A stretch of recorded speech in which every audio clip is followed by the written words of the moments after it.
Hello people, welcome back to our channel మేఘన. So మీకు కనుక మా వీడియోస్ నచ్చేటట్లయితే please like, do, share and subscribe our YouTube channel.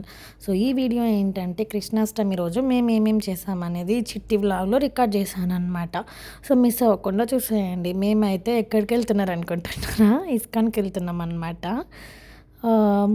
ISKCON, తిరుపతిలో ఉన్న ఇస్కాన్కి వెళ్ళాము. దర్శనం అయితే చాలా బాగా జరిగిందనమాట. ఫ్రీగానే ఉన్నారు, రష్ ఎవరు అంతగా లేదు మేము వెళ్ళిన టైంలో. ప్రసాదం తినేసి ఇంకా అటు నుండి వచ్చే రిలేటివ్స్ హౌస్ ఉంటే చూసుకొని ఇంకా రిటర్న్ అయిపోయామన్నమాట ఇంటికి. తర్వాత కాసేపు రెస్ట్ తీసుకొని ఆఫ్టర్నూన్ లంచ్ చేసుకొని ఈవినింగ్ ఎక్కడికైనా బయట వెళ్దాం, ఇంకేదైనా టెంపుల్ ప్లాన్ చేసుకున్నాము.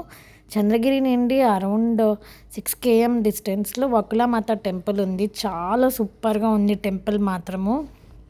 దర్శనం కూడా బాగా జరిగింది. సో చూసారుగా, ఇదే వకులామాత టెంపుల్. చూడండి, కింద వ్యూ అయితే చాలా బాగుంటుంది. టెంపుల్ అయితే నేను ఫస్ట్ టైం విజిట్ చేస్తున్నాను. మ్యారేజ్ అవ్వక ముందు కూడా నేను ఎప్పుడు విజిట్ చేయలేదన్నమాట. టెంపుల్ మాత్రం చాలా బాగుంది. అక్కడి నుండి తిరుమల వ్యూ మొత్తం కనిపిస్తుంది అనమాట. టెంపుల్ కూడా హిల్ లాగా ఉంటుంది అనమాట. కొంచెం స్లోపీగా ఉంటుంది. మీరు కనుక విజిట్ చేయాలనుకుంటే విజిట్ చేయండి. లైక్ గూగుల్ లొకేషన్ వేసుకుంటే వచ్చేస్తుంది అనమాట. So this is a vlog bye.